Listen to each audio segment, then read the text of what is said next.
Okay, we're gonna go ahead and get started then. Got all the waters out, right? Yes, sir. We're good. Okay, we're gonna get started. We'll go ahead and take over. We ask if everyone please stand.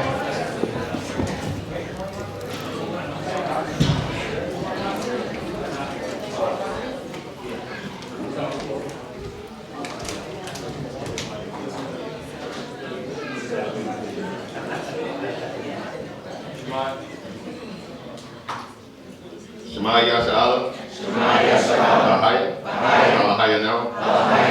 Ahaya. Akah. Shema Yashala. Shema Yashala. Ahaya. Ahaya now. Ahaya. Akah. Shema Yashala. Shema Yashala. Ahaya. Ahaya now. Ahaya. Akah. Hear, O Israel. Hear, O Israel. The Lord our God is one. The Lord our God is one. Amen.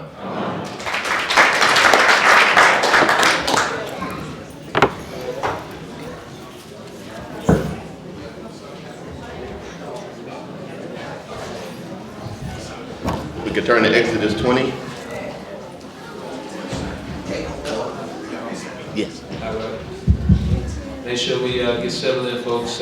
Watch the volume. Remind you we're recording, okay? Thank you. Go ahead. Exodus 20, chapter 1. And the Most High spake all these words, saying, I am the Lord thy God, which have brought thee out of the land of Egypt, out of the house of bondage. Thou shalt have no other gods before me. Thou shalt not make unto thee any graven image, or any likeness of anything that is in heaven above, or that is in the earth beneath, or that is in the water under the earth. Thou shalt not bow down thyself to them, nor serve them, for high is thy power, and a jealous power, visiting the iniquity of the fathers upon the children, unto the third and fourth generation of them that hate me, and showing mercy unto thousands of them that love me and keep my commandments. Thou shalt not take the name of high thy power in vain. For I will not hold them guiltless that taketh his name in vain. Remember the Sabbath day to keep it holy. Remember the Sabbath day to keep it holy. 6 days shalt thou labor and do all thy work. 6 days shalt thou labor and do all thy work. But the seventh day is the Sabbath of the Lord thy God. In it thou shalt do any work, thou, nor thy son, nor thy daughter, nor thy manservant, nor thy maidservant, nor thy cattle, nor thy stranger that is within thy gates. For in 6 days the Most High made heaven and earth, and the sea, and all that in them is, and rested the seventh day. Wherefore the Most High blessed the Sabbath day and hallowed it. Honor thy father and thy mother, Honor thy father and thy mother, that thy days may be long upon the land which the Most High thy power giveth thee. Thou shalt not kill. thou shalt not kill, Thou shalt not commit adultery. thou shalt not commit adultery, Thou shalt not steal. thou shalt not steal, Thou shalt not bear false witness against thy neighbor. thou shalt not bear false witness against thy neighbor, Thou shalt not covet thou shalt not covet thy neighbor's house. thy neighbor's house, Thou shalt not covet thy neighbor's wife, thou shalt not covet thy neighbor's wife, nor his manservant, nor his manservant, nor his maidservant, nor his maidservant, nor his ox, nor his ass, nor his ass, or anything that is thy neighbor's. nor anything that is thy neighbor's. And all the people saw the thunderings and the lightnings and the noise of the trumpet and the mountain smoking. And when the people saw it, they removed and stood afar off. And they said unto Moses, Speak thou with us, and we will hear. But let not Ahiah speak with us, lest we die. And Moses said unto the people, Fear not, for the Most High is come to prove you that his fear may be before your faces, that ye sin not. And the people stood afar off, and Moses drew near unto the thick darkness where Ahiah was. And the Lord said unto Moses, Thus shalt thou say unto the children of Israel, Ye have seen that I have talked with you from heaven. Ye shall not make with me gods of silver, neither shall ye make unto you gods of gold. An altar of earth thou shalt make unto me, and shalt sacrifice thereon thy burnt offerings and thy peace offerings, thy sheep and thine oxen in all places where I record my name. I will come unto thee, and I will bless thee. And if thou wilt make an altar of stone, thou shalt not build it of hewn stone. For if thou lift up thy tool upon it, thou hast polluted it. Neither shalt thou go up by steps unto mine altar, that thy nakedness be not discovered thereon. Call it seven readers, please.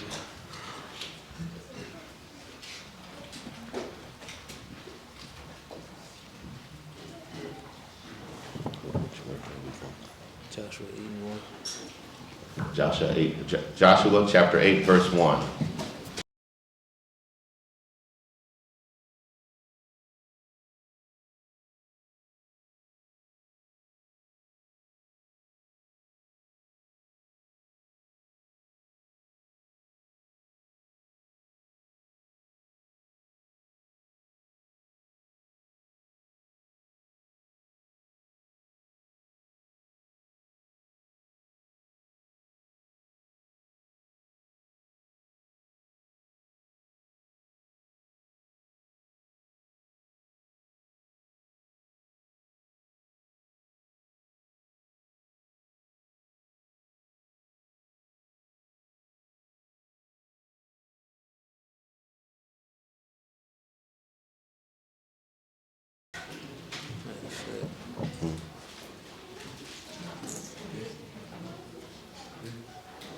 Yes, go ahead.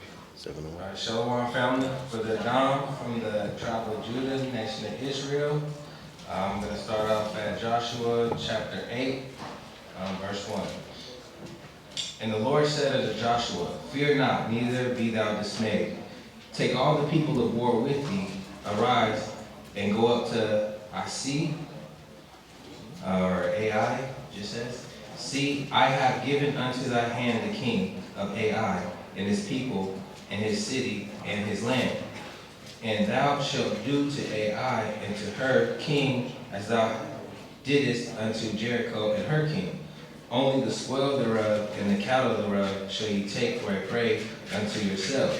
Lay thee in ambush for the city behind it. So Joshua arose and all the people of war to go up against Ai. And Joshua chose out 30,000 mighty men of valor and sent them away by night. And he commanded them, saying, Behold, ye shall lie in wait against the city, even behind the city. Go not very far from the city, but be ye all ready. And I and all the people that are with thee will approach unto the city. And it shall come to pass, when they come out against us, as at the first, that we will flee before them.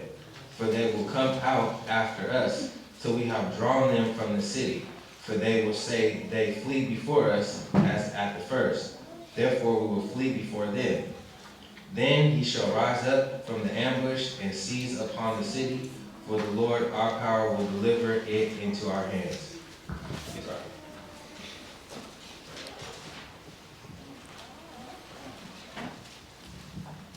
Shabbat Shalom.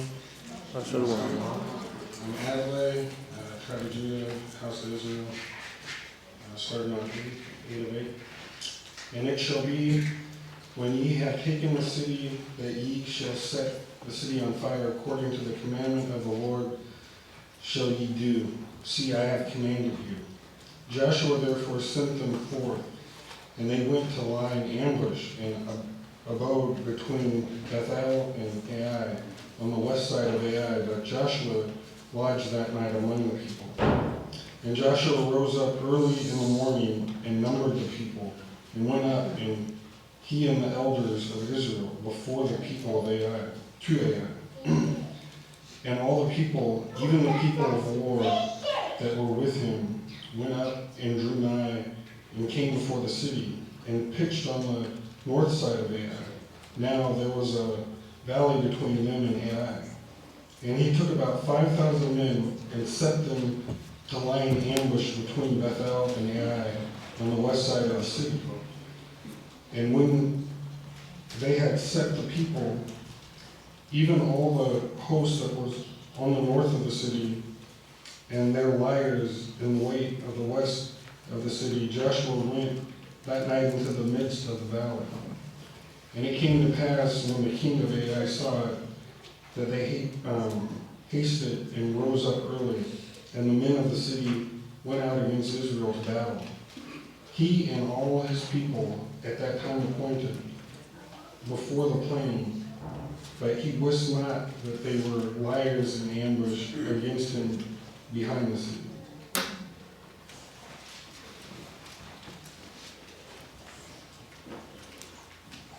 Shabbat Shalom.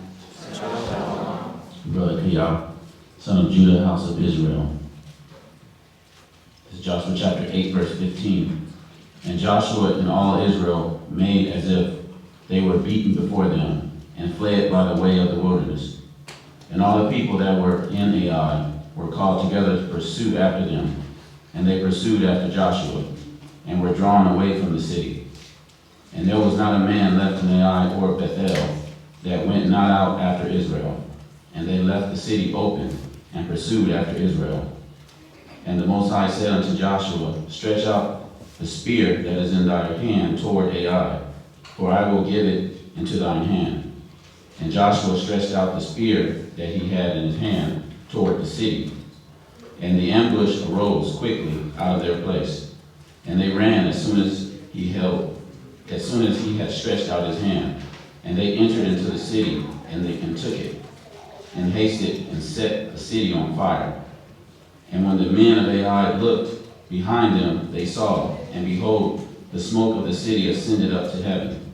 And they had no power to flee this way or that way. And the people that fled to the wilderness turned back upon the pursuers. And when Joshua and all Israel saw that the ambush had taken the city, and that the smoke of the city ascended, then they turned again, and slew the men of Ai.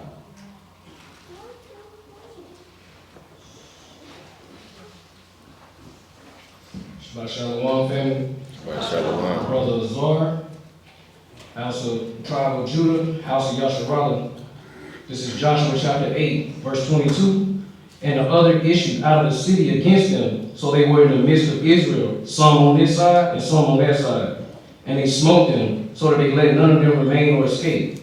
And the king of Ai took alive, and brought him to Joshua. And it came to pass, when Israel had made an end of slaying all the inhabitants of Ai in the field, in the wilderness wherein they chased them, and when they were all fallen on the edge of the sword, until they were consumed, that all the Israelites returned to Ai, and smote it with the edge of the sword. And so it was that all that fell that day, both men and women, were 12,000, even all the men of Ai. For Joshua drew not his hand back, wherewith he stretched out the spear, until he had utterly destroyed all the inhabitants of Ai. Only the cattle and the spoil of that city Israel took for a prey unto themselves, according unto the word of the Lord, which he commanded Joshua. And Joshua burnt Ai, and made it an heap forever, even a desolation unto this day.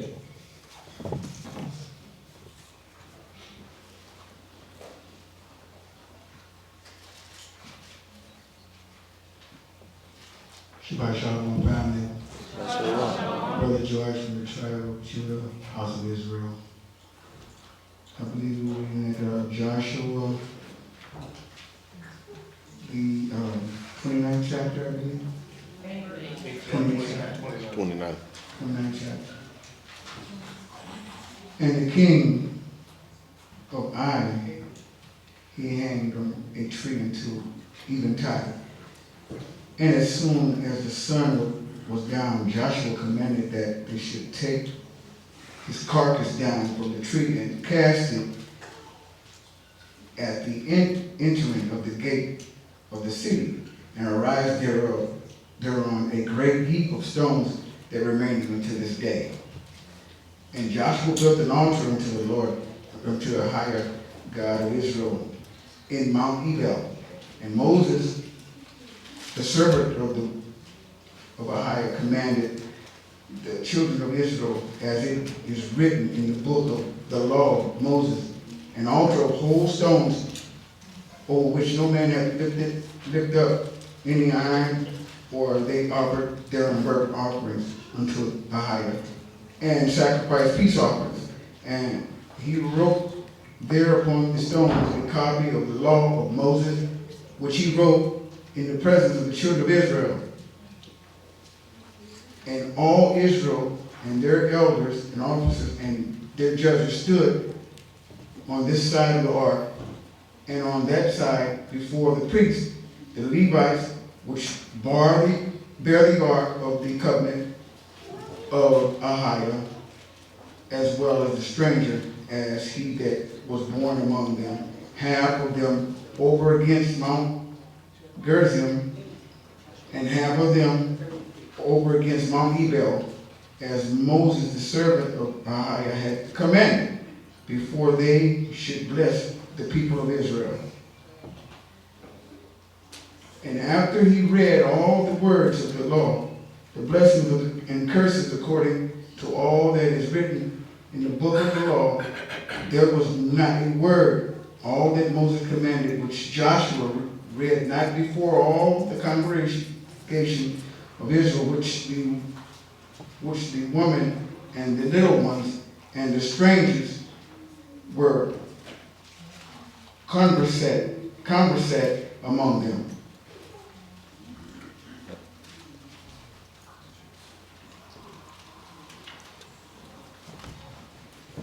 Shabbat Shalom, family. Brother Darrell, tribe of Judah, nation of Israel. This is Joshua chapter 9, verse 1.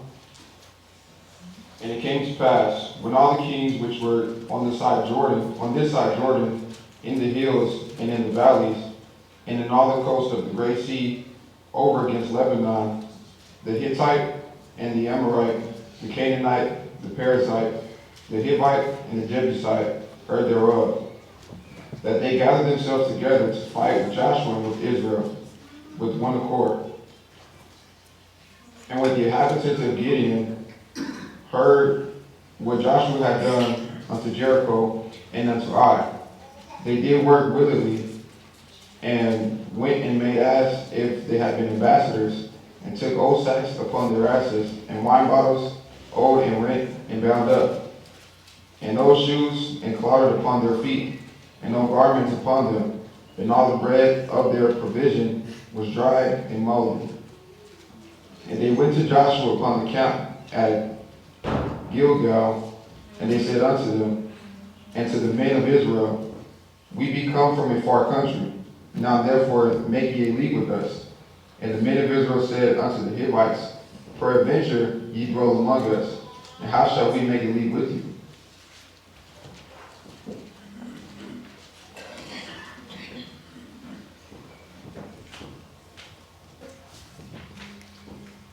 Shabbat Shalom, family. Joshua chapter 9, verse 8. And they said unto Joshua, we are thy servants. And Joshua said unto them, who are ye, and from whence ye come? And from whence come ye? And they said unto him, from a very far country thy servants are come, because of the name of the Most High thy power. For we have heard the fame of him, and all that he did in Egypt, and all that he did to the two kings of the Amorites that were beyond Jordan, to Sihon king of Heshbon, and to Og king of Bashan, which is at Ashtaroth. Wherefore our elders and all the inhabitants of our country spake to us, saying, take victuals with you for the journey, and go to meet them, and say unto them, we are your servants. Therefore now make ye league with us. This our bread we took hot for our provision out of your houses, and we came forth to go unto you, but now behold, it is dry, and it is moldy. And these bottles of wine which ye filled were new, and behold, they be rent, and these our garments and our shoes are become old by reason of the very long journey. And the men took their victuals, and asked not counsel at the mouth of the Most High.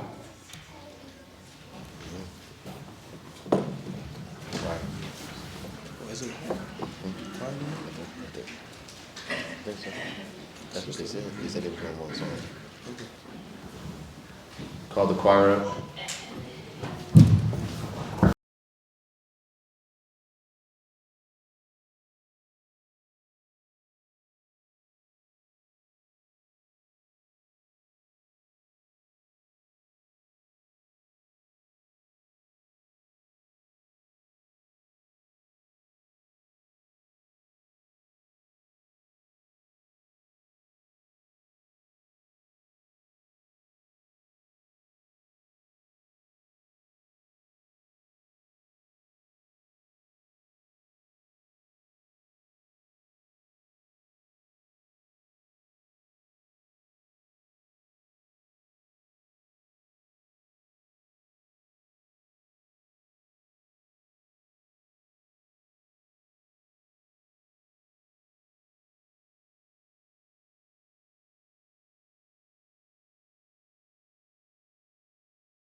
Thy name.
Okay, good.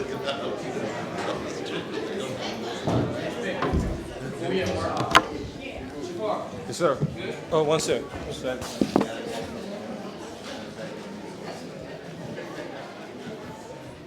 A little bit to the side up, just a touch.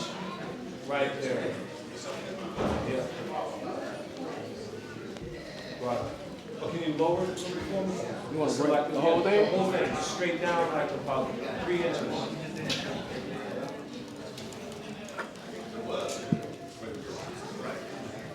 Straight down. What the mic say? Right there. I got it. Yep. Perfect. Thank you.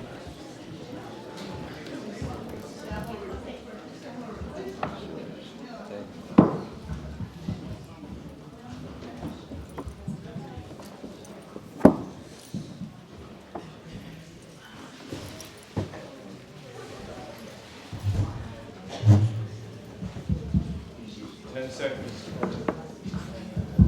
15 seconds actually. Okay. Move the light back.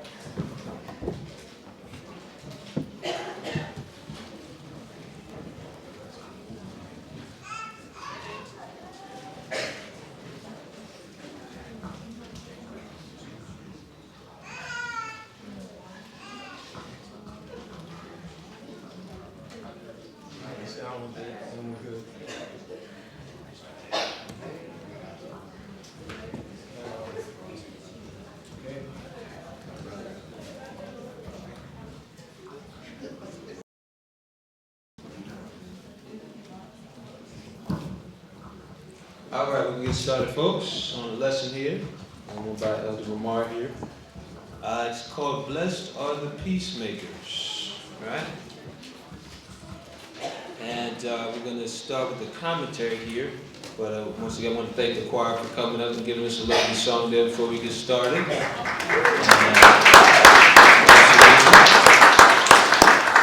Definitely an old favorite of mine, so I do appreciate it.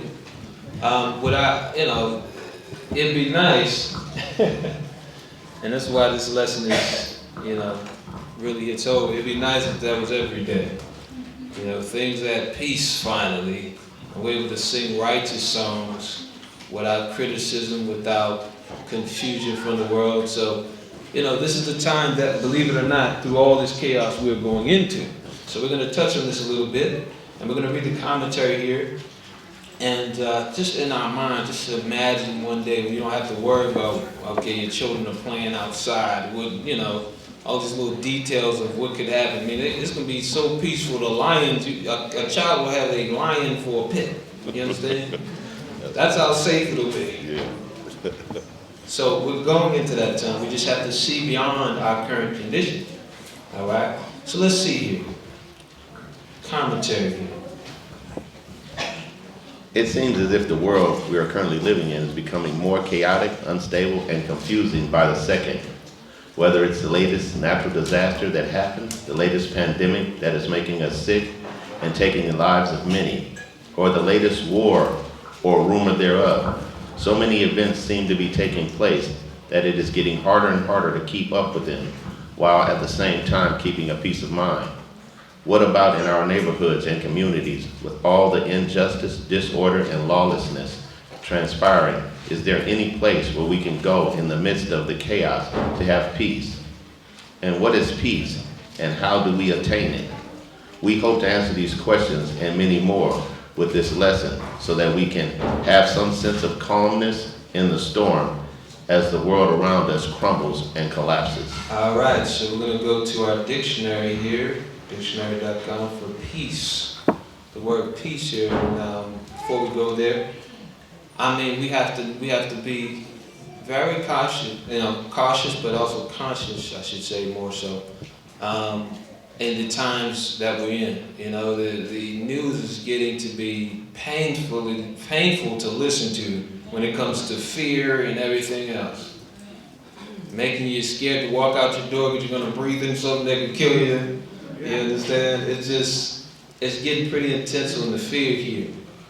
But see, the Most High calls us to peace and be able to operate without that hindrance that they're trying to instill within us. A lot of this stuff is based off of them simply just trying to keep you on the reservation, making you afraid to go somewhere else. So to the point where you're talking to relatives about the truth, and they're like, where we gonna go? They dying over there. What you mean? We can't go there, they got this disease. I mean, who knows what it'll be next week? They done made up some coronavirus. That sounds like somebody was in a room laughing at the tribe or something like, yeah, let's go ahead and call it in. Come on, coronavirus. So the thing is, we must see beyond it and function in peace through this all, through all of this confusion, so that we have faith in these last days, no matter what they're saying, okay, and actually complete our mission. All right, so let's read the definition of peace here. Peace, the normal, non-warring condition of a nation, group of nations, or the world. A state of mutual harmony between people or groups, especially in personal relations. Right, harmony. Next page there. Oh, you can actually do it different. Go ahead. The normal freedom from civil commotion and violence of a community, public order and security. Cessation of or freedom from any strife or dissension. Freedom of the mind from annoyance, distraction, anxiety, and obsession, etc. Tranquility, serenity, silence, stillness. And it's funny because it's actually going into a few variants of the definition, but it's funny, they all bring the same process. A lot of people can't figure out why they're always frustrated. It's because of the actual society you are forced to live in right now. Okay? It's breeding that kind of thing. It's trapping demons here to keep you, frustrated. Everything you go through in life is some weird scenario that has to happen. Now, as you get to the truth, you learn how to master this a little bit. You get a little better. So say, not a little bit, that wouldn't make more sense. You learn how to, master this eventually, where you start to realize the blessings and things, and you start to see, okay, well, even though that went down, obviously the Most High helped me avoid something. How many people have gotten upset simply because they were going to be late at work? They start cursing in the car and telling the kids to shut up, stop jumping around. And it was something where the Most High may have had you miss something that happened.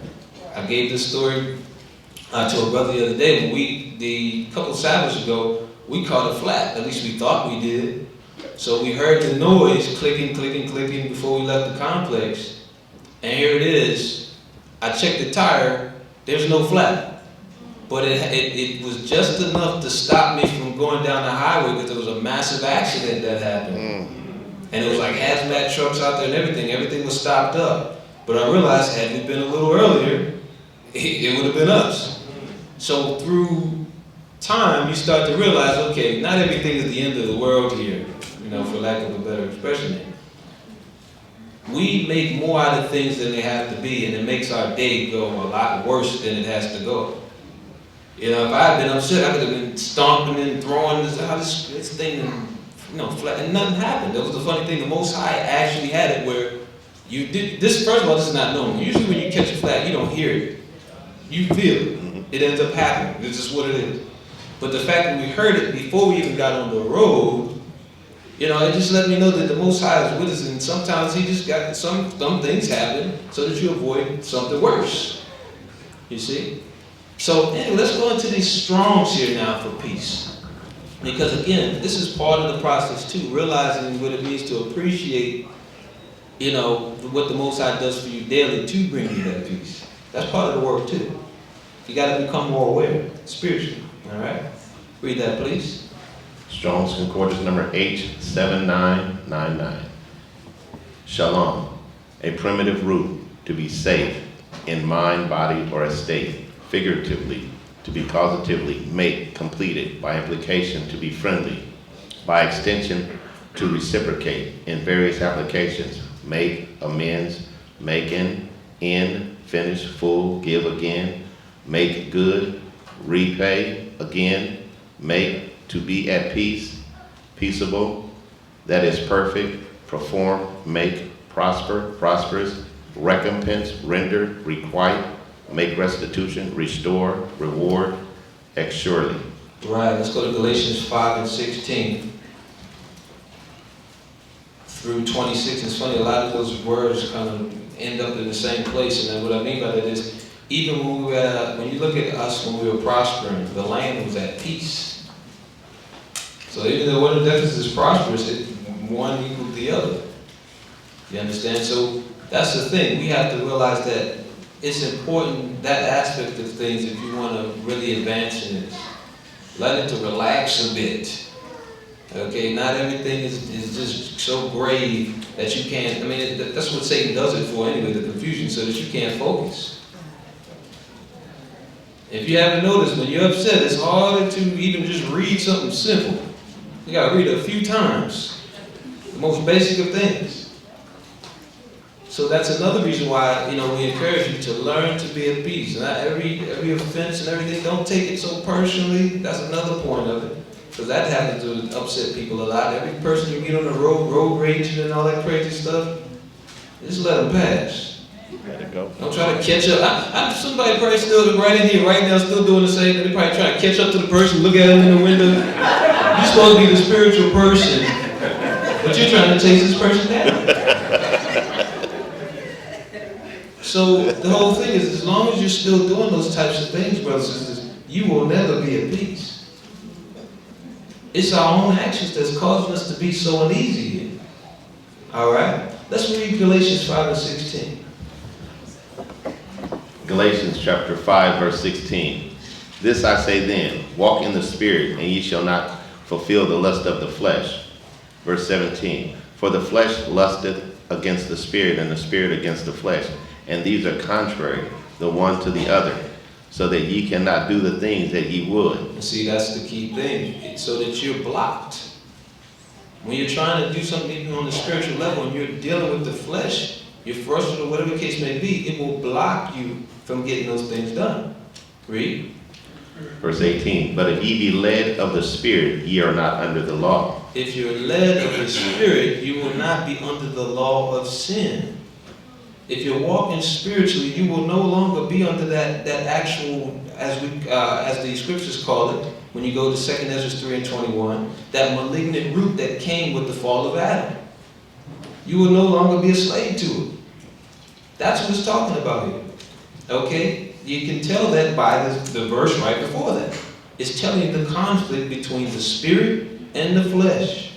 All right? Read on.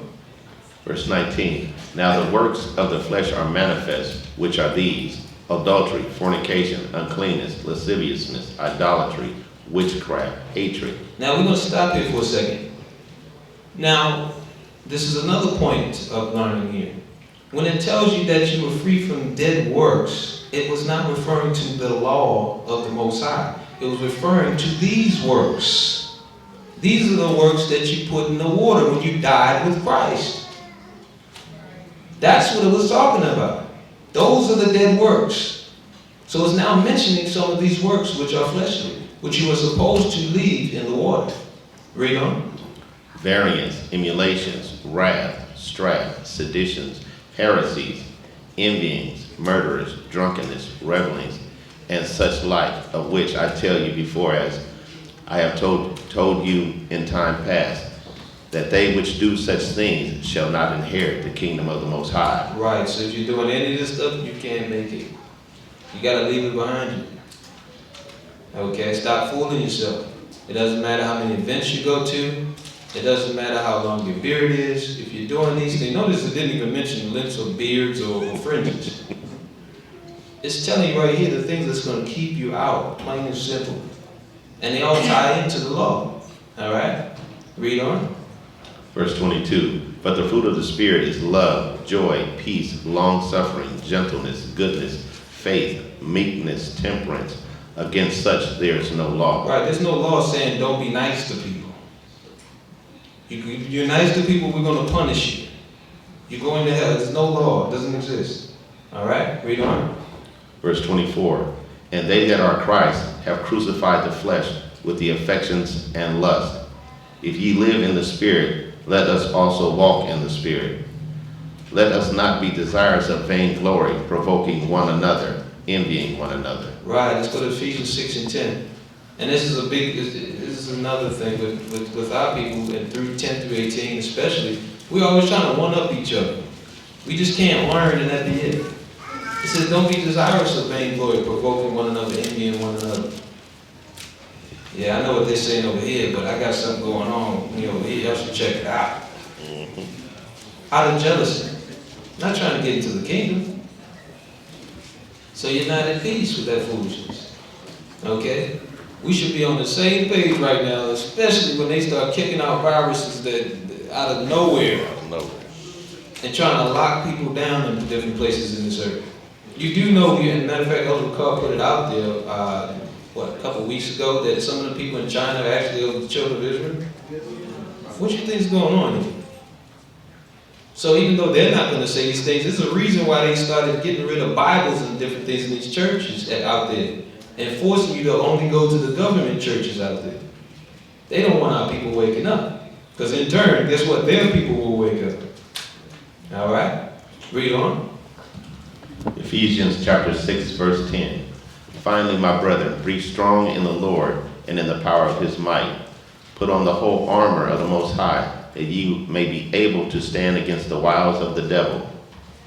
Verse 12. For we wrestle not against flesh and blood, but against principalities, against powers, against the rulers of the darkness of this world, against spiritual wickedness in high places. Right, so you're really wrestling against demons. That's what the game is about. It's on one side, you're down or you're not. You're either with the Most High or you're with the demons.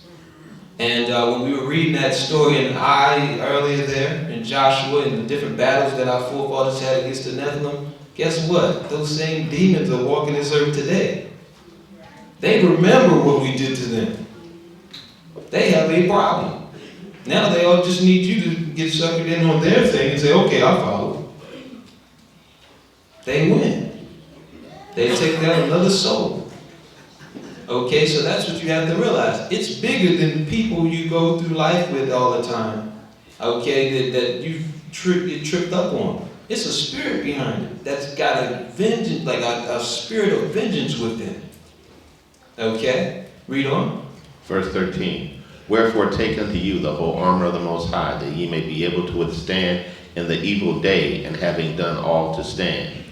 Stand therefore, having your loins girt about with truth. If you don't have truth, you don't have nothing. Read on. And having the breastplate of righteousness, and your feet shod with the preparation of the gospel of peace. Above all, taking the shield of faith, wherewith ye shall be able to quench all the fiery darts of the wicked. And take the helmet of salvation, and the sword of the Spirit, which is the word of the Most High. Praying always with all prayer and supplication in the Spirit, and watching thereunto with all perseverance and supplication for all saints. And it's funny because it said, and your feet shod with the preparation of the gospel of peace. There's a lot of people that came out of a violent lifestyle, found this truth and turned completely around. Understanding who we are, even though it was the beginning of this, was a big change in our lives. It made for a big change. And then understanding the importance of Christ on a whole nother level, Yeshua on a whole nother level, it made a serious impact in people's lives. It's a true gospel of peace. It brought the tribes together where they were warring. Egos and all kinds of confusion were able to be squashed simply by getting this gospel. So the whole thing is, that's why we must cleave to it. While everybody else is fighting and trying to figure another way to divide, we have to cleave to this gospel.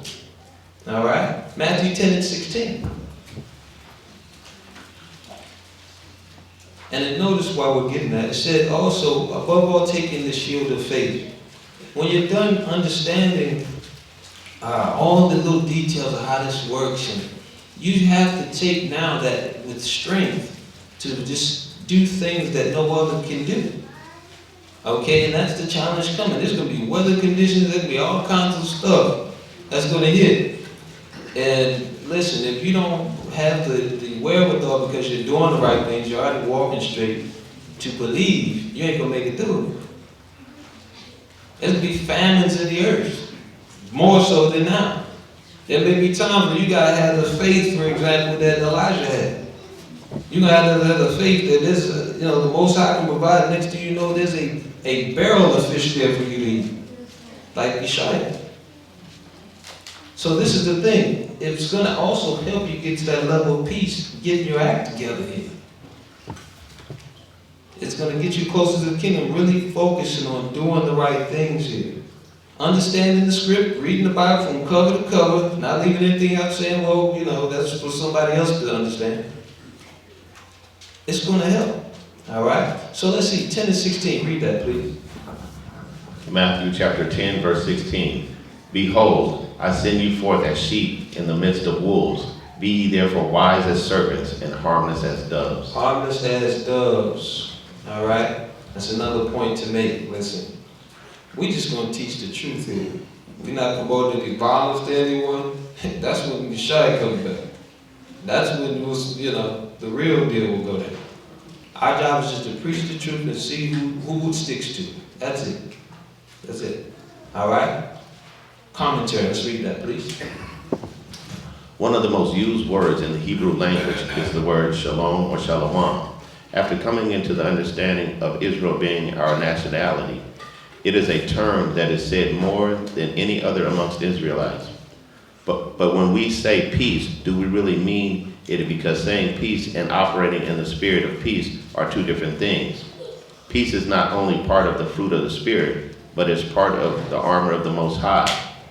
We must recognize that we are not wrestling against people in our day-to-day lives as much as we are operating against evil, invisible forces unseen that are warring against us. We also have to keep in mind the spiritual battle before us so that in this walk we can truly prepare ourselves to walk with the gospel of peace and not fall victim to the works of the flesh. All right, we're going to turn to Jeremiah 8, starting from verse 9. And it's funny, why is he smiling on himself? Because I just think of how many times people actually have greeted each other with that term, that phrase, or that word, and really don't mean it. Hey, shalom, sister. Right? You were greeting somebody, wishing peace to them, and really didn't mean it. So it's also a thing where, as a people, we have to start understanding words have meanings. Words have meanings. And we have to actually understand the power of words. Okay? So the whole thing is that we literally will say that to a person. We acted it out in the little sisters gathering, some of that stuff was kind of fun there. But it's a reality. We'll say peace, and in the next breath, we thinking about, man, this person probably, I don't know, what's up with them today? Right? So let's see, Jeremiah 8 and 9. Got that? Jeremiah chapter 8, verse 9. The wise men are ashamed, they are dismayed and taken. Lo, they have rejected the word of the Most High, and what wisdom is in them. Therefore will I give their wives unto others, and their fields to them that shall inherit them. For every one, for the least even unto the greatest, is given to covetousness, from the prophet even to the priest, every one dealeth falsely. For they have healed the hurt of the daughter of my people slightly, saying, peace, peace, when there's no peace. Right. So the whole thing is, it's just like what we read in Josephus. Here it is, we're literally telling the people, listen, war is coming. We're literally telling them that. Okay, so there's a balance to this. Yes, you must be spiritually at peace, but understand, this, as a matter of fact, they used to call pastors like us gloom and doom pastors. That's what they used to call them. But listen, that's the problem. We were looking for those guys, and the Most High called us out. They were saying peace, peace when there is no peace. Listen, we're in captivity. As Elder Ricard brought it out earlier, we're still really slaves. There was no, this whole love story of Abraham Lincoln freeing somebody else in this. Yeah, they could care less about us as far as freeing us. These were deals and stuff going for agendas. Okay? So the reality is this. We have to learn to walk in peace with each other, But understand, war is coming. So we got to be understanding of the time that we're in and understand, look, we have to prepare. In fact, we're way behind on preparation. We should be stepping up our game. I'm talking about personally in our homes. Learn languages. Listen, try to do a little jogging every now and then in case you got to hop a fence one day. Okay, that's another thing. Listen, you may have to hop a fence one day. We have to get on board here with this. Okay? Don't kid yourself. America has made us passive and made us in a sense where it's almost surreal listening to this kind of stuff. It becomes a good thing to hear, almost like an action movie. Oh, what they do next and that? Oh, man. But you don't realize that these things are coming. You understand? The scripture says, so what if some did not believe? The reality is it doesn't matter if you finally get that this thing is really going to go down or not, it's still going to happen. So with that kind of preaching going on, you imagine why it's not too fashionable. Although today the younger people, I'm going to be real, they're starting to say, listen, we're tired of the lies, let's hear the real deal here. So we building it with that too. And the older generation, a lot of them are coming into this too, like, hey, I already knew something was up, I just didn't know where to go. Right? So let's read on. Verse 12. Were they ashamed when they had committed abomination? Nay, they were not at all ashamed, neither could they blush. Therefore shall they fall among them that fall. In the time of their visitation they shall be cast down, saith the Lord. I will surely consume them, saith the Lord. There shall be no grapes on the vine, nor figs on the fig tree, and the leaf shall fade, and the things that I have given them shall pass away from them. Verse 14. Why do we sit still? Assemble yourselves, and let us enter into the defenced cities, and let us be silent there. For the Lord our God hath put us to silence, and given us water of gall to drink, because we have sinned against the Lord. Verse 15. We looked for peace, but no good came, and for a time of health, and behold trouble. Right, so we were busy acting out, doing what we had no business, and there was no peace. All right, Ezekiel 7:22 through 27. I think also one of the biggest points is this, as Christ said, seek ye first the kingdom of the Most High and His righteousness. We weren't doing that. We sought after every other god in existence, it seemed at times. In fact, we would make up one. I think they said in that one city there was a god there that didn't even have a statue, it was just a blank space for the unknown God. So that's how crazy things get with people. But we must realize that the formula here is simple. We keep His commandments under Christ, shut it, and we get the kingdom. It's not that deep. It only becomes complicated through our selfish life decisions. All right? Read on. 22. Ezekiel chapter 7, verse 22. My face will I turn also from them, and they shall pollute my secret place, for the robber shall enter into it and defile it. Make a chain, for the land is full of bloody crimes, and the city is full of violence.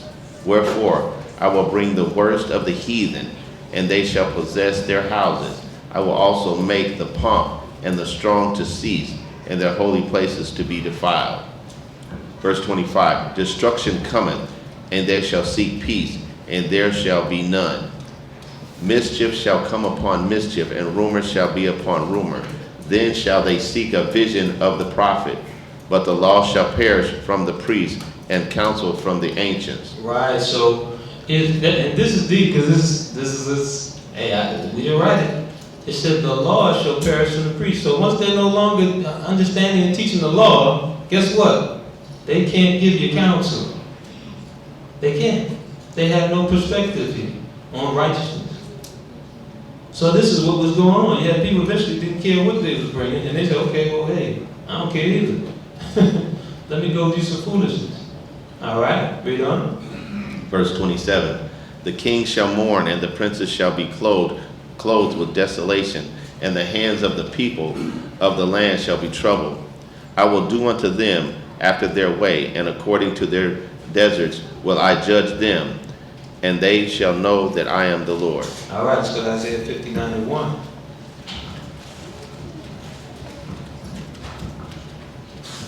(59:1 through 13). And it's funny, the real peace will come when everything's set up in the very end.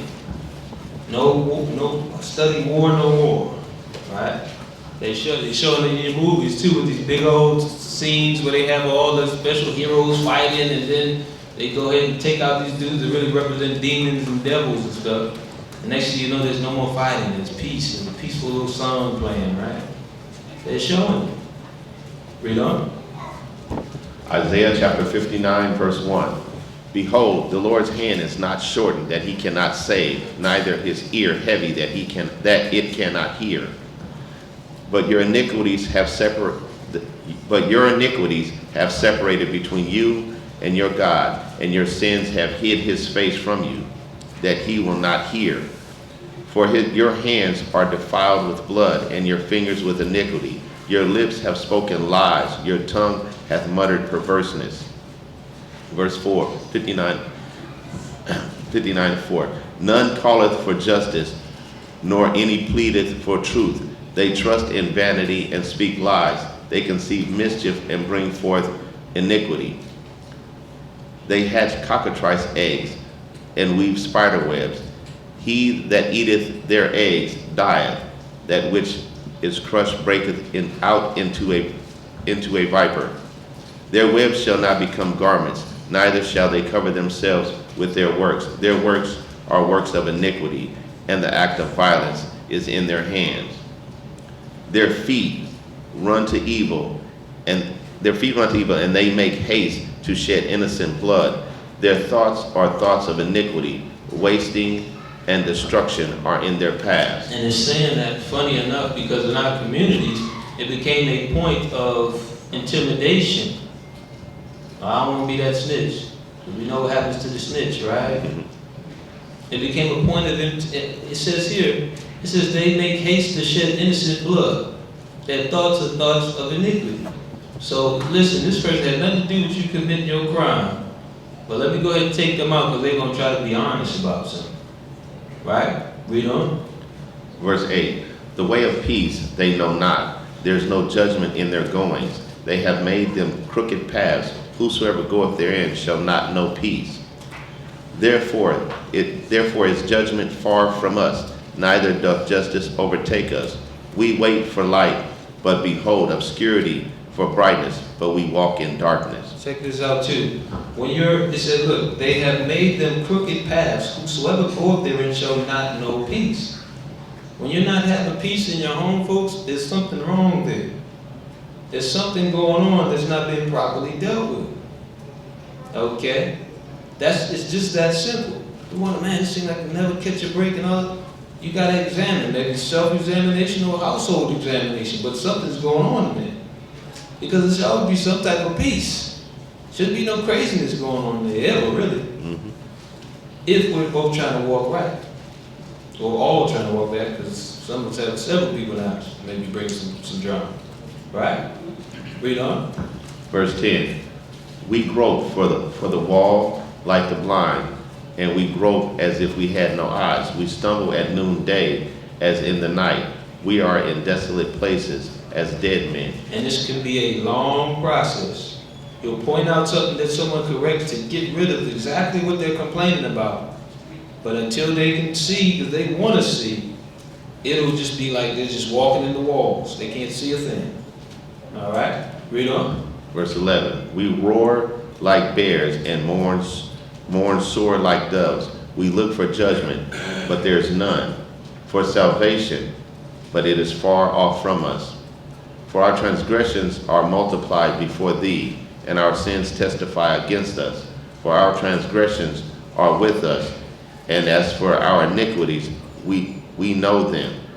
In transgressing and lying against the Lord, and departing away from our God, speaking oppression and revolt, conceiving and uttering from the heart words of falsehood. Right, let's turn to Hosea 4:1-6.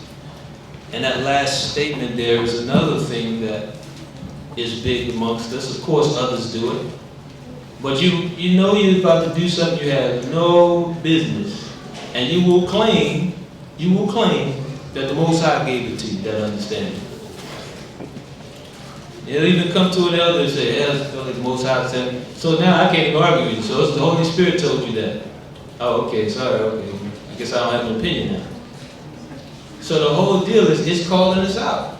In transgression and lying against the Most High and departing away from the Most High, speaking oppression and revolt, because you speak rebellious stuff and you know it, conceiving and uttering from the heart words of falsehood. So in your mind, you know you're dealing with a lie, but you want to accomplish this lie that you constructed. All right? That's why you don't have peace. Read on. 4:1. Hosea chapter 4, verse 1. Hear the word of the Lord, ye children of Israel. For the Lord hath a controversy with the inhabitants of the land, because there's no truth, nor mercy, nor knowledge of the Most High in the land. By swearing and lying, and killing and stealing, and committing adultery, they break out, and blood toucheth blood. Crime upon crime, family, blood, doing crimes against family. Okay, read on. Therefore shall the land mourn, and every one that dwelleth therein shall languish with the beast of the field, and with the fowls of heaven. Yea, the fishes of the sea also shall be taken away. Yet let no man strive, nor reprove another, for thy people are as they that strive with the priest. Therefore shalt thou fall in the day, and the prophet also shall fall with thee in the night, and I will destroy thy mother. Verse 6. My people are destroyed for lack of knowledge, because thou hast rejected knowledge, I will also reject thee, that thou shalt be no priest to me, seeing thou hast forgotten the law of thy God. I will also forget thy children. Right, let's go to Baruch 3:8. First Baruch in your Apocrypha through 14. And it's a deep thing that is said that there, because the whole deal is we really understand how to fix our problems. I say again, we really understand how to fix our problems. Whatever problem you have, do the opposite. That's the funny thing, it's not that hard. Do the opposite, and you won't keep having that same problem. Health, same thing. Stop doing what you're doing, and you won't have that problem. Okay? Do the exact opposite. But it becomes a challenge for us because we're still striving against the Most High here. He will tell you exactly what to do. Sometimes it may come through a leadership or some other buddy that you have that may be straight honest with you. But you'll get that message and you'll do the exact opposite of what the person said, knowing you shouldn't have. All right? Let's move on. Baruch 3. Baruch chapter 3, verse 8. Behold, we are yet this day in our captivity, where thou hast scattered us, for a reproach and a curse, and to be subject to the payments according to all the iniquities. To be subject to payments. You guys catch that one? That remind me of credit cards or something. Bills. God. Now you gotta pay bills. Now you don't even have your own property really to own because they can take that away from you. Now you're subject to others now. Okay? Read on. According to all the iniquities of our fathers, which departed from the Lord our God. Hear, Israel, the commandments of life. Give ear to understand wisdom. How happeneth it, Israel, that thou art thine enemies, land that thou art waxen old, in a strange country, that thou art defiled with the dead? Thou art counted with them that go down into the grave. Verse 12. Thou hast forsaken the fountain of wisdom. For if thou hadst walked in the way of the Most High, thou shouldest have dwelled in peace forever. Learn where is wisdom, where is strength, where is understanding, that thou mayest know also where is the length of days and life, where is the light of the eyes and peace. Right, so understand where your peace actually comes from. I'm still waiting for the negative things of the law besides death. You know, even practical stuff I think he brought up today too. Even just the basic things that they learned in the medical world, eventually we were already doing. Running water, for example, and things like that, in order to watch so that bacteria doesn't get out of control and people get sick. They used to do surgery. You know how you started seeing the sinks around at the emergency room and stuff? There was a time where they didn't have that stuff sitting there. They were just doing surgery from one surgery to the next. Nobody's even washing their hands properly. And disease was pretty high. But where did they get the understanding from? Our precepts. That's where they got it from. Because the people that own the hospitals, what traditions were they following? Ours. Think about it. The same people with your identity are the ones that own a lot of your hospitals. They got it from us. But ultimately, we got it from the Most High. So the whole thing is, we must find wisdom again. And it's cheap. The Bible's a lot of them, you can get them for free. Right? Go on, let's read this commentary. When you look at the black communities and neighborhoods, peace is probably the last thought that comes to your mind. With rebellion and disobedience put forth by the generations of old, it has left our community cursed and in confusion, leading to the chaos that is going on in our neighborhoods. Crime is at an all-time high, and in the ghettos across the world, and the lawlessness only seems to wax worse from one day to the next. Cities like Chicago are infamously given names like Chirac and Chirac and murder capital of the world because of the warlike environment that exists there. Will there ever be peace in the black community? Right. And that's deep what he said. He said, with the rebellion and disobedience put forth by the generations of old, it has left our community cursed. Now, here's the thing, and this is one of the things I've said before. You have to take responsibility for, things instead of just saying, look at the next generation. Look what they became of them. Man, they're crazy. It started way back. Okay, we used to say stuff like this. Well, yeah, the music back in my day was better than the music today. But then when you slow down the lyrics to some of that stuff, it was like, no, it wasn't. Y'all was tripping. There was a lot of hidden messages in what was going on there. So the point is, we knew better back then. But instead of correcting it then, we kept getting worse and worse. And now we have what we have today, where people don't know up from down anymore. Everything's on the table for sin. You look at it, hey, you can marry it now. So that lets you know how far things slide if it wasn't for them. Because when you read the scriptures, the Most High will be like, hey, all right, cut that off right now. Get rid of them. If you don't cut it off immediately upon the confusion, eventually it trickles down to those other generations. Okay? He understood what it means to have a wicked root there. All right? 1 Thessalonians 5:1 through 3. I'm going to turn there. But yeah, who are we kidding? It isn't like the drug era started now. We're talking about decades of confusion in our neighborhoods. And again, we had an opportunity to cut it off then. While we were still strong, we should have been shaking these cousins and stuff up and saying, listen, you ain't selling nothing up in here. This is our neighborhood, like the other nations do. Right? Read on. 1 Thessalonians chapter 5, verse 1. But of the times and the seasons, brethren, ye have no need that I write unto you.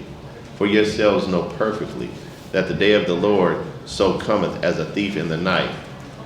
For when they shall say peace and safety, then sudden destruction cometh upon them, as travail upon a woman with child, and they shall have they shall not escape. Right, so once they start peddling a false sense of peace, like everything's okay, sudden destruction will come.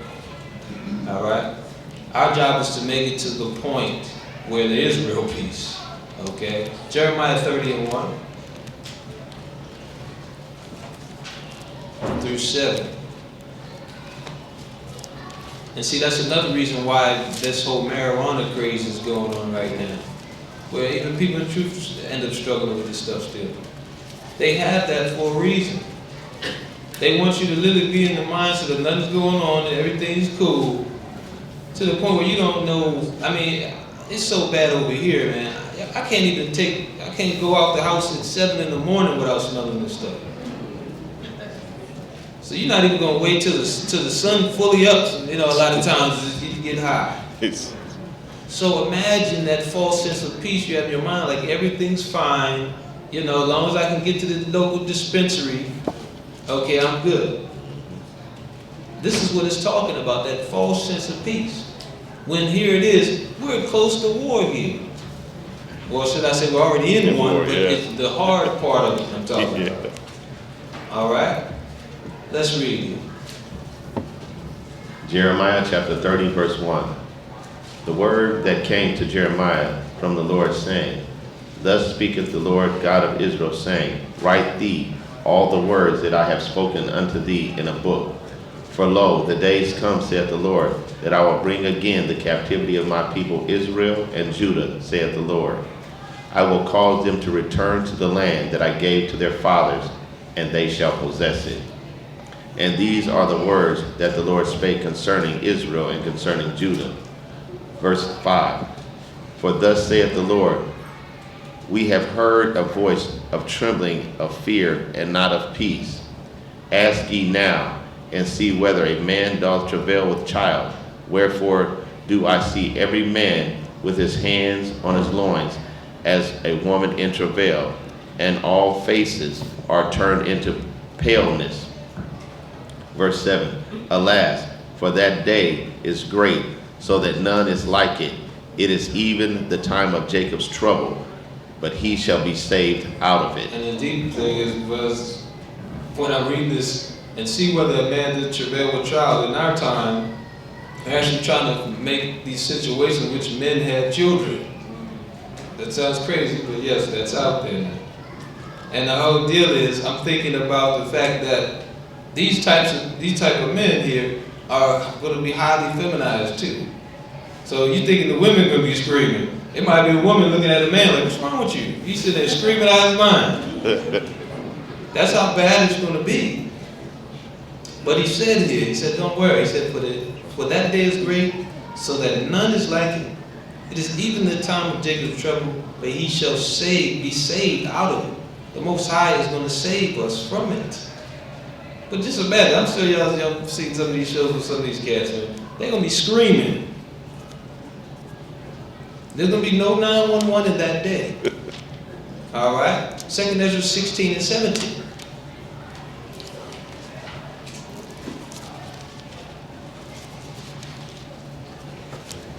Second Ezra 16 and 17 in your Bible.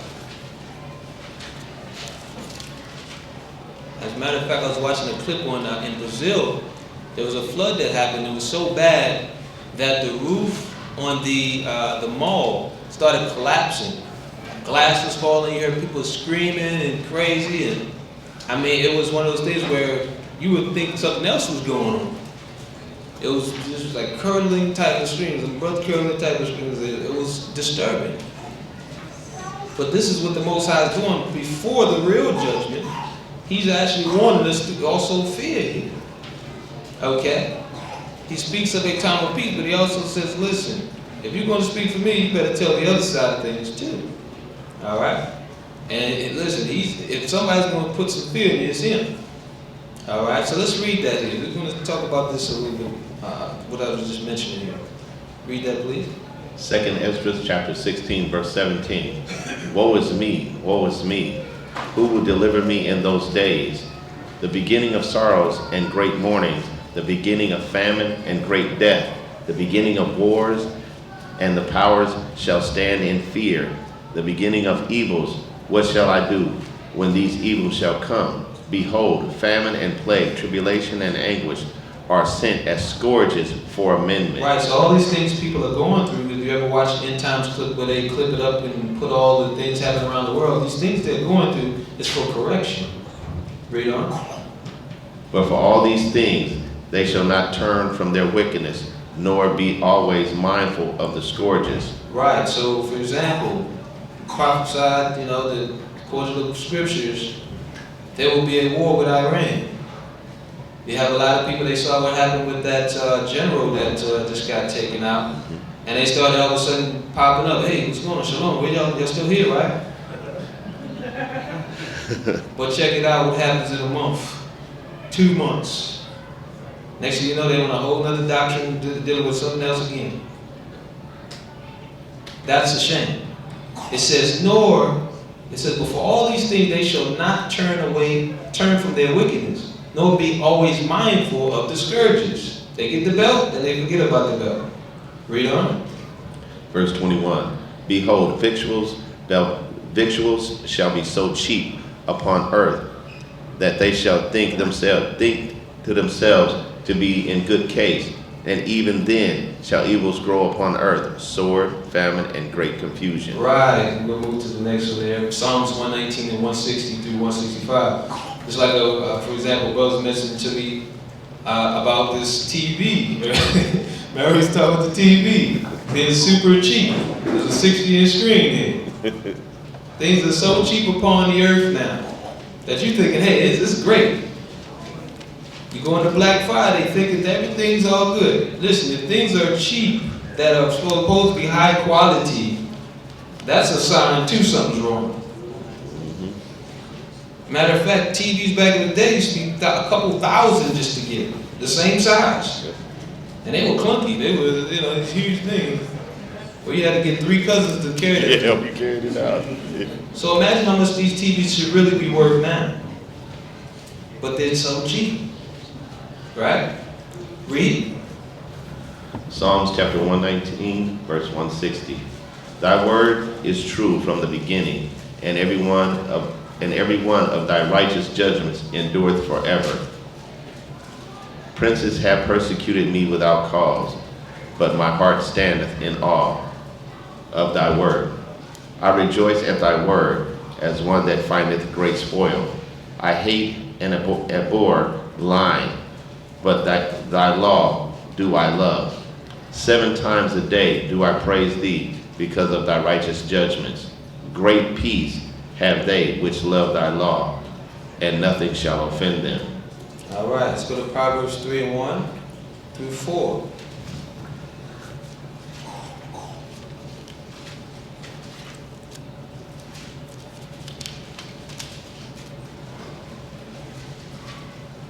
Notice he actually had a love for the law.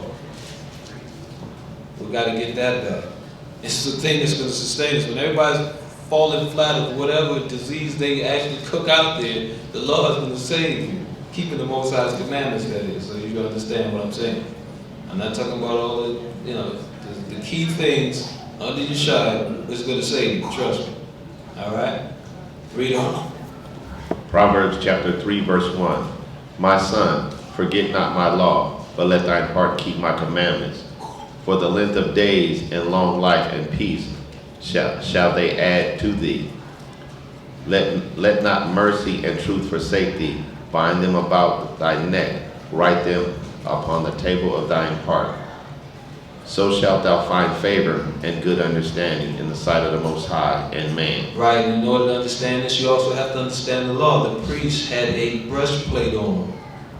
Okay? That would remind them of the law as well. They also had the actual device there for communication. It was crystals, 12 tribes. All right? So you can find that in the law. Proverbs 3 and 13 through 17. Proverbs chapter 3, verse 13. Happy is the man that findeth wisdom, and the man that getteth understanding.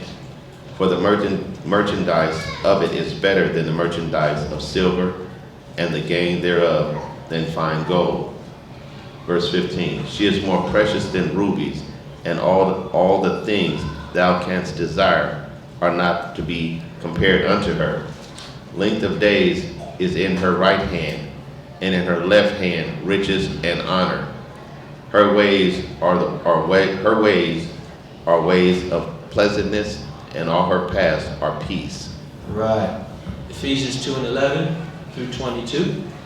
All her paths are peace. When you're walking in wisdom, eventually at the end of this whole bit of confusion will be peace.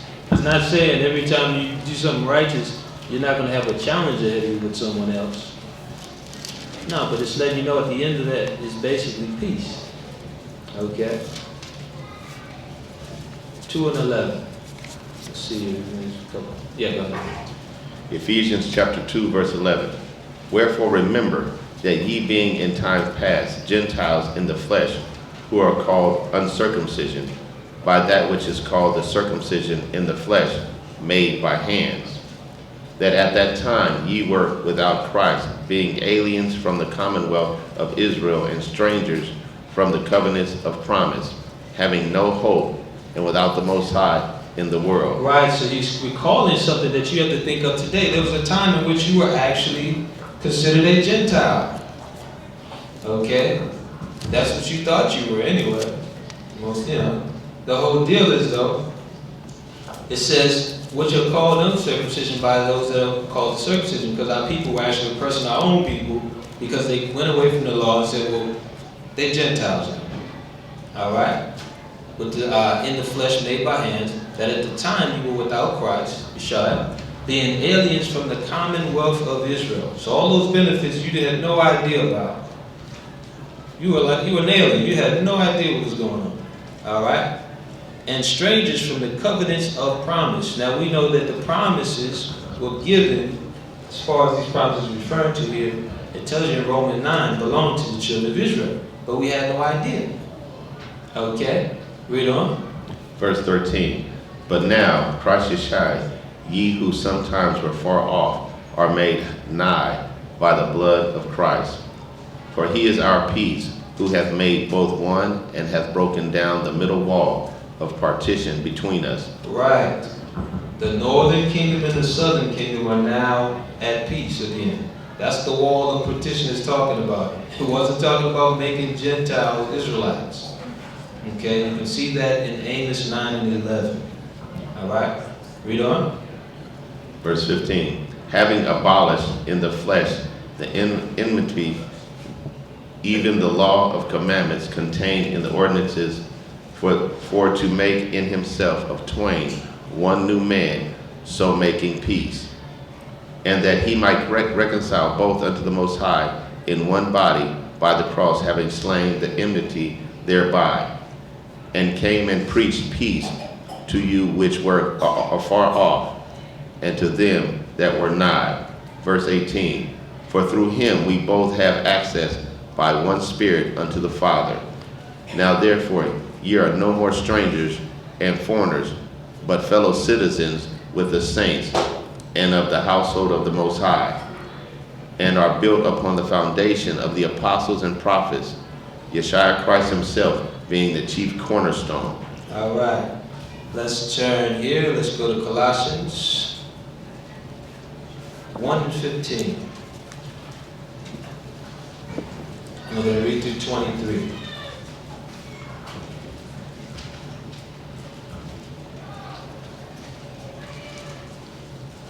And we're going to finish 2 more there. All right? Colossians chapter 1, verse 15. Who is the image of the invisible God, the firstborn of every creature?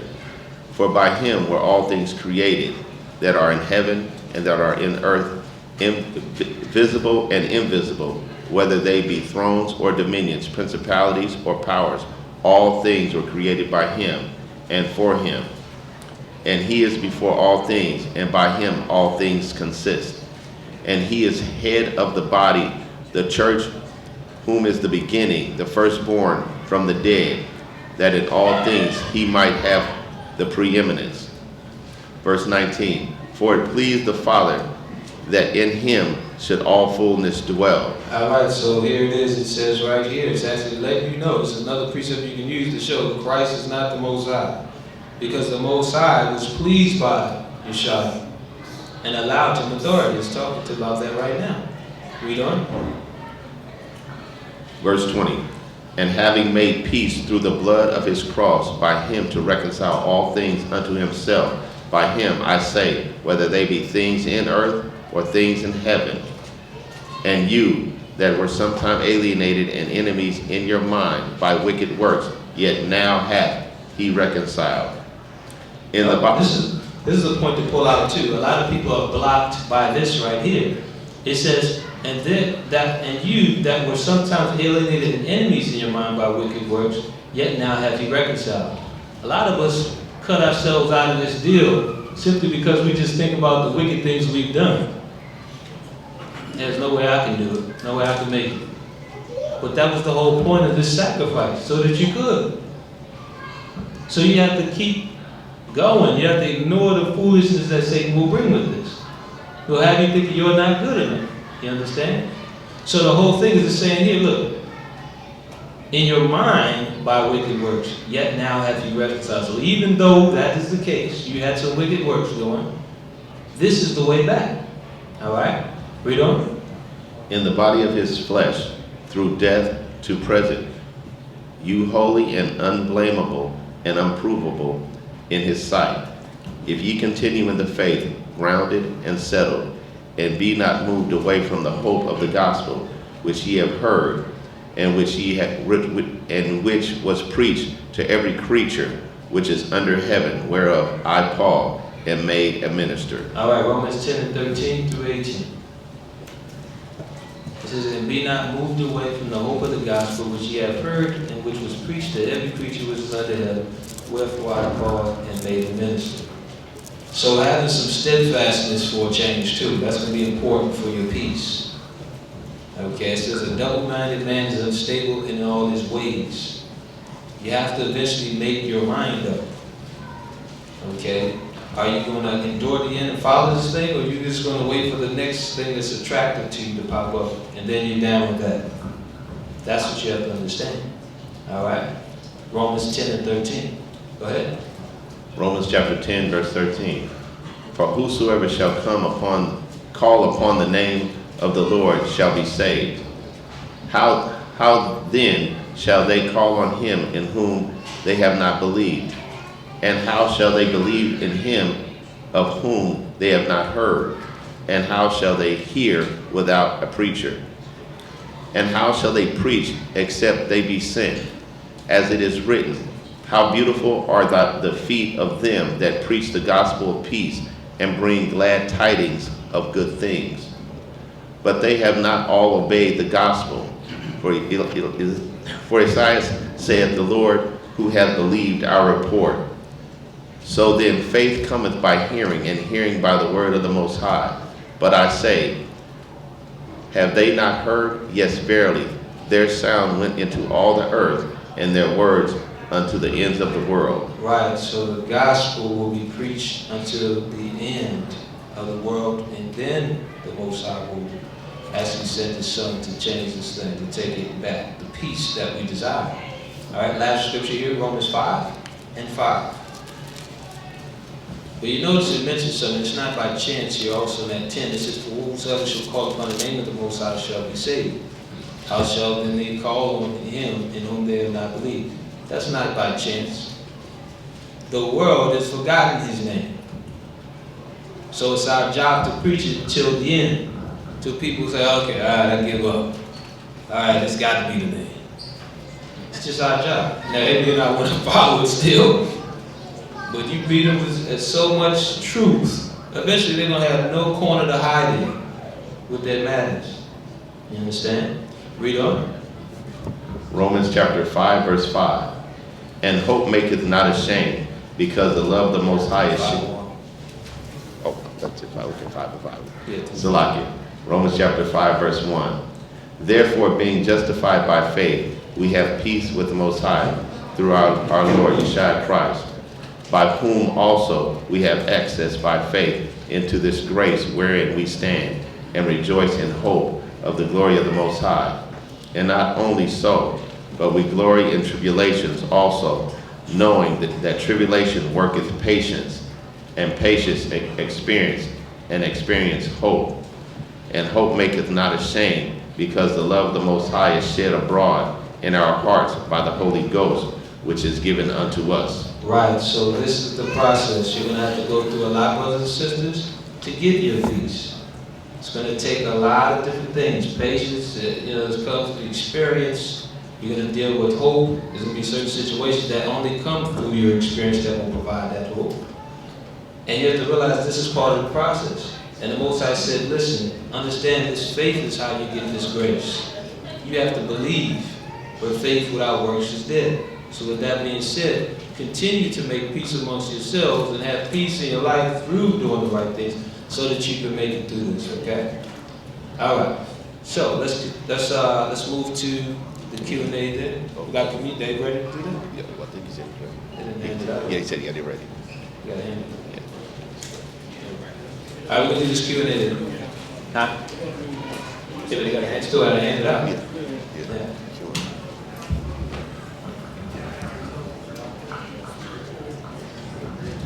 Got that mic. Yeah, but you got to hand it out. So you might as well do the Q&A while you hand it out. Right. Any questions or anything like that?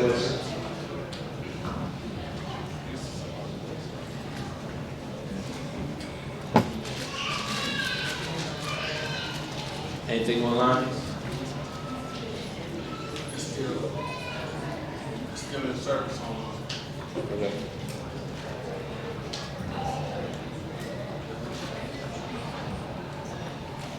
There's a hand up there. We got a mic working. Okay, there we go.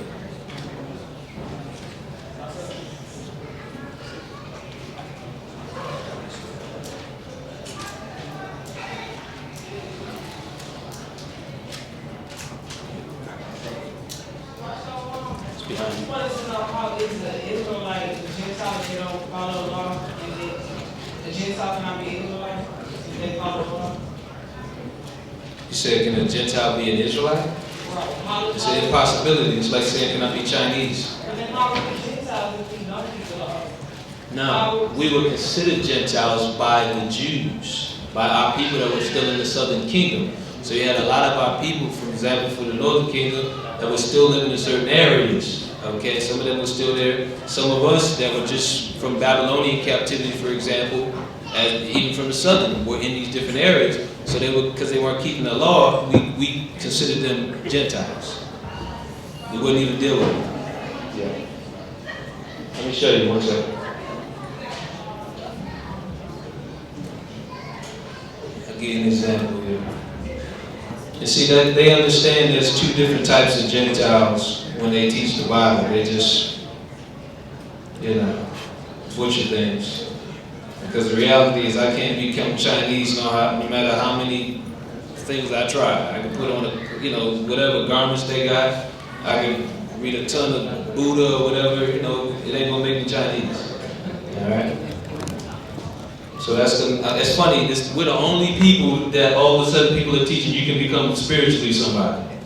Nobody else is saying I can be, when they joined Islam, do they say we become spiritual Arabs?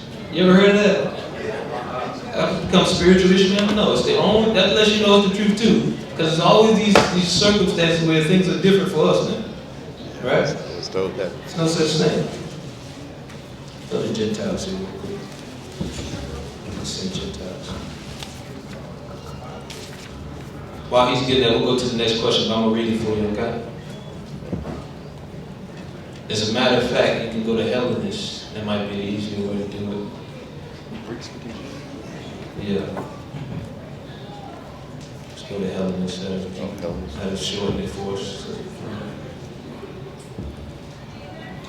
It's an impossibility to be once a Gentile in the flesh. if you are actually a Gentile in the flesh, that's just what you are till you die. Alright? This is an example here. He's going to read Hellenists out of the... I'll read this, dude. This is Hellenists here. Check this out. It says, Jews who made Greek their tongue, and with it often adopted Greek ideas and practices. So our people were in places, in the Greek Isles and different places, and they were speaking Greek. They did the things the Greeks did. You can catch that, a lot of that, how that happened in the book of Maccabees. And to the people that were still in the land at the time, in the southern kingdom, for example, they were considered Gentiles. That's why sometimes you see Gentiles and he's talking, for example, James 1:1, he sits there and says to the 12 tribes that are scattered abroad. We were scattered in different places, and we did not believe that we were Israel anymore. We didn't have that understanding. All right? Or we did know, and some of us just didn't want to follow. All right? That help? Give it a But how do you go with this, like the Gentiles is talking about us that are not following the law? We have to use strong like every time we see that word. You gotta say that one more time. Like how do we know that when this Gentile talking about us or when it's not talking about us? Usually the context helps. For example, I can tell when I'm reading, what's it, Romans, let's go to Romans 11. When I'm reading Romans 11, for example, it mentions when we fell, the Gentiles got all the riches of the world. Now, we know the Northern Kingdom did not get all the riches of the world when we fell. So in that case, you know who it's talking about, because the actual other nations are ruling this earth. You see? So that's, you just got to look at, we don't need to read it, let me too much. Read chapter 11 of Romans, okay? So you can see a clear-cut difference there on your time, all right? Between regular Gentiles and us. You can't become an alien from a commonwealth or something if you were never a part of it. You understand? So we were made aliens. That's what it's talking about there. It didn't say that we were always just foreigners. We became strangers, okay? But the promises were for us from the beginning. Let's tell you that in Romans 9. If you start from the first verse. It's, you know, it's everything is funny. Everything becomes a weird, like even when we're street preaching. This just made me think about another example of that. How come the only book on the planet where people say that a man wrote that is the Bible? You ever thought about that? Every book you ever read. I've never seen it. You don't have Muslims, people bring it up, well, that's written by a man. You don't even say that to nobody, Buddha, nobody. The one book that will bring us clarity and help us out of our condition, they've already taught everyone to say certain responses to. You understand? So that's an example of some confusion too. You got a question? Oh, okay, just envelopes. I think Brother Adam, you have one? He's right behind you. Alright, so I kind of forgot the question, but in the gist of it, it was for, it was in Jeremiah 30, 1 through 7. Jeremiah 30. Okay. So, You good? the gist of it, because I kind of forgot the direct thing I was going to say, was when it was talking about the men travailing and basically all these plagues and different things happening to us to keep us in fear. And then in 7, it talks about it is even the time of Jacob's trouble. Is he saying like that whole time is going to be with Jacob's trouble, or Jacob's trouble will come on during that time? That's not a clear cut what I had in my head earlier, but I kind of forgot what I was saying. Yeah, you're gonna have to probably get that question for you. Definitely, Jacob's trouble was the culmination is in our time period, but we've been going through it since Catholic. Every empire we were in some kind of trouble. I guess I was saying during that time, like the hardest part of that time is going to happen during that time, like the main, you know. Well, yeah, this gonna be the height of it. Yeah, that's what I'm trying to say. The height They're constructing. That's another thing we gotta understand. They're constructing a storyline that's gonna be. Who knows? It might be something weird, like it's a special thing DNA-wise that they got going on that's keeping this virus around, and we gotta deal with them and quarantine them or something, like they did with Ebola. Oh yeah, it's the only people that can't be cured of this thing is Jacob. You notice when they did that? So you never know. It's gonna be bad. Let's put it that way. For Jacob, just like it was in 70 AD. All right. Good question. You got that Gentile city? Yes. Let me read it. Thank you. All right, check this out. This is Gentiles here. Now they didn't mention that there's an alternative between Gentile. Now, mind you, this is still got some Christian stuff in it. But I want to key up on this little first statement they said here. It said, usually it means a non-Israelite people. So wait a minute. So you know that sometimes it doesn't, but you're not teaching that in your churches. You see that? So usually, in other words, if I go through the Old Testament and stuff, I may see heathen or something like that. But there's a time when it wasn't. They know this is in your Bible dictionary. Okay, you can read a little more into it. Of course, like I said, they try to go into some Christian stuff, but there's confusion because they just contradicted themselves in their first statement. So there is times when Israelites were considered Gentiles too. All right? Does that help? Okay. And it's funny, they actually make fun of Israelites for teaching that. But what do we just actually read something for once? Because you know they say we don't. If you put in the book, we won't read it, right? Read it. They're not gonna read it. Yes, sir. Why is the Leviathan made? Why is the Leviathan made? Leviathan made? Well, let's just say he has an interesting time in the future here. Let's try to grab one of them.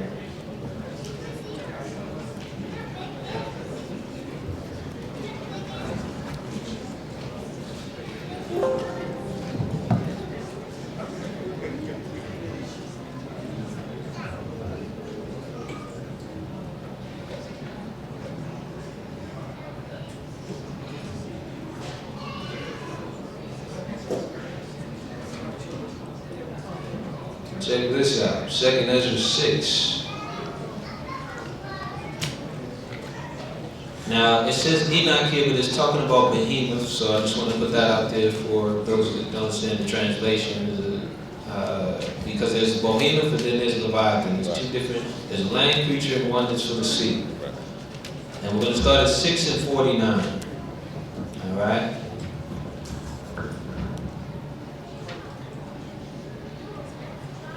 Second Ezra chapter 6, verse 49. Then didst thou ordain two living creatures, the one thou callest Enoch and the other Leviathan, and didst separate the one from the other. For the seventh part, namely, where the water was gathered together, might not hold them both. Unto Enoch thou gavest one part, which was dried up the third day, that they should dwell in the same part wherein are 1,000 hills. But unto Leviathan thou gavest the seventh part, namely, the moist, and hast kept him to be devoured, of whom thou wilt. All right. So this is the end game of it. After Leviathan, because it's actually going to be part of, just like in ancient Egypt, if you read the book of Jasher, there was a beast. At that time, there was a creature that was so large that it was actually walking around pulling the doors open and letting all the wild animals run in. If you ever see that movie Jumanji, it's probably where they got it from.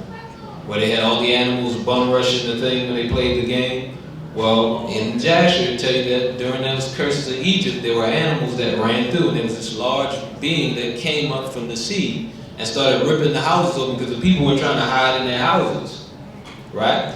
So that's part of what the Leviathan is going to do, but the other part is there will be a time in which some people, after Yeshua will get that precept real quick, he will actually take out Leviathan at a certain point.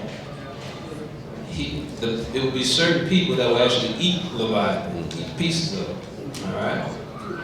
So there's a few purposes for it. Okay. Let's see. Let me go back for a moment.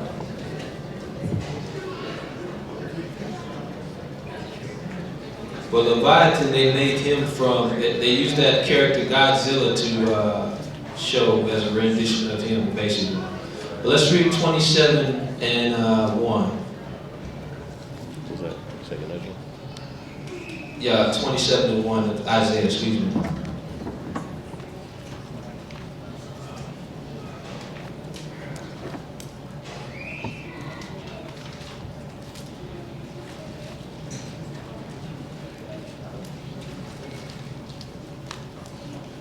Got it. That was one was close to that. I got That's it. it. Isaiah chapter 27, verse 1. In that day the Lord with his sore and great and strong sword shall punish Leviathan, the piercing serpent, even Leviathan, that crooked serpent, and he shall slay the dragon that is in the sea. Right. Now go to 74 and 14, in case people think this is some fancy wording of Psalms. Excuse me.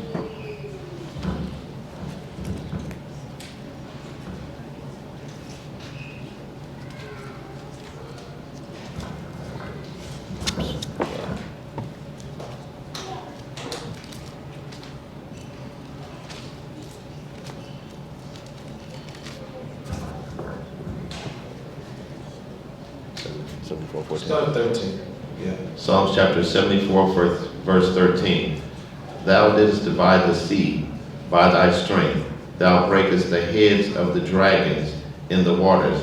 Thou breakest the heads of Leviathan in pieces, and gavest him to be meat to the people inhabiting the wilderness. See that? So it will happen. It will happen. There will be a time in which Leviathan, and the thing is, Leviathan, like I said, is like Godzilla, probably on steroids. Yeah. Okay, to the point where the military, you know, they're gonna have some problems trying to get rid of him. It's gonna ultimately be taken out by a shot. Okay, that's what it's telling you right here. Okay, thou breakest the head of Leviathan, and it starts saying in 12, for the Most High is the King of all, or should I shot in this case, working salvation in the midst of the earth. All right. Good question. That good? You can read more in Job, but we gotta move on. All right. Okay. Any other questions there? We good? Yes, sir. Shalom. I got a question because it's been just like beating my head lately, and I was just trying to get some clarification on what the difference between prayer and praises, because I understand Yeshua has taught us the forms of prayer. So I would want to understand, because Paul said to always stay in prayer, keep our thought in Yeshua, stay in prayer. So it's like, what does he mean by that? Well, it's kind of a big question. The reason why is because you can do both. You can be praying and praising at the same time. You see? So it can come through song. I mean, it's a few different ways that's done. So they actually run together. When you say the Our Father, a lot of even in your words to the Our Father, you're actually praising the Most High. You understand? So, will I be wrong if, because I know Yeshua said, don't be like the heathens and babble too much in our prayer. Am I wrong? Am I right or wrong if I'm sitting there in prayer and be like, you know, I please help my family, because there's a lot of demons attacking my family? Is that wrong of me? no, that's not what he was talking about. When he said that, he was talking about repetitiveness. I'll give you an example. You ever seen, you know about the Catholic Church and how they pray the rosary? Oh, yeah. Okay, the Most High don't need to hear Hail Mary 1,000 times. That's what the Gentiles and a lot of their different religions do. Oh, yeah, I see it now. I see it now. They even do the you know, when they at that well and wall, they'll keep chanting the same thing over and over again, bobbing their head up and down. Got it. That's what he was talking about. Thank you. I really appreciate it. Good question. Thank you. All praise. Yes, sir. Yeah, it's not saying you whatever request you need to bring to the Most High, you bring them. That's not bad. You go, oh Lord, here you go. No, it's when you start trying to keep saying something over and over again in a rotation as if he's going to hear you more the 30th time you said it. Okay, that's what it's talking about. Okay. Good question, though. We good? Okay. We're going to go ahead into our communion here. We're going to go to Matthew 26:17. Yeah, we can cut that.